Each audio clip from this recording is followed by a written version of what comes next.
On parle souvent des personnes en situation de handicap, on parle de l'accessibilité numérique, de l'accessibilité web, mais on n'aborde jamais la question de quoi les personnes en situation de handicap ont-ils besoin.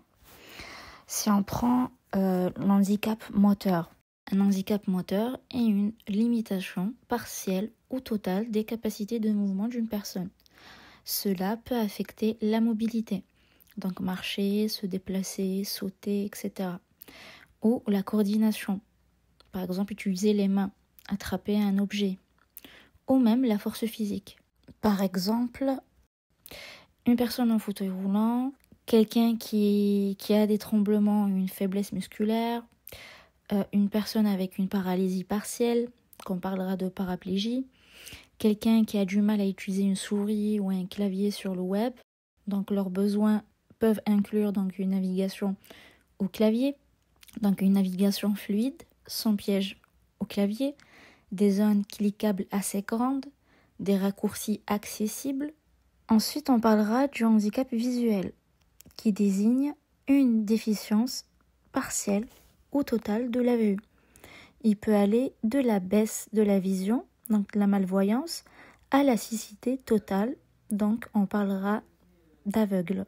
Les personnes avec cet handicap ont besoin d'un lecteur d'écran pour naviguer sur Internet. Un lecteur d'écran, c'est quoi? C'est une assistance technologique qui est là pour aider justement les personnes malvoyantes ou aveugles à naviguer sur Internet. Des personnes aveugles ont également besoin de textes alternatifs. C'est quoi un texte alternatif? C'est une description textuelle d'une image ou d'une vidéo sur un site web. Il permet de comprendre ce que l'image montre, même si on ne peut pas la voir. Quand je parle d'image, je parle également de vidéo. Il faut savoir que la vidéo, c'est un ensemble d'images. Il faut également un bon contraste. On ne cesse de le répéter. Un texte blanc sur un fond jaune, c'est pas bon parce que c'est pas assez contrasté. On n'arrive pas à lire le texte qui est écrit sur le fond jaune.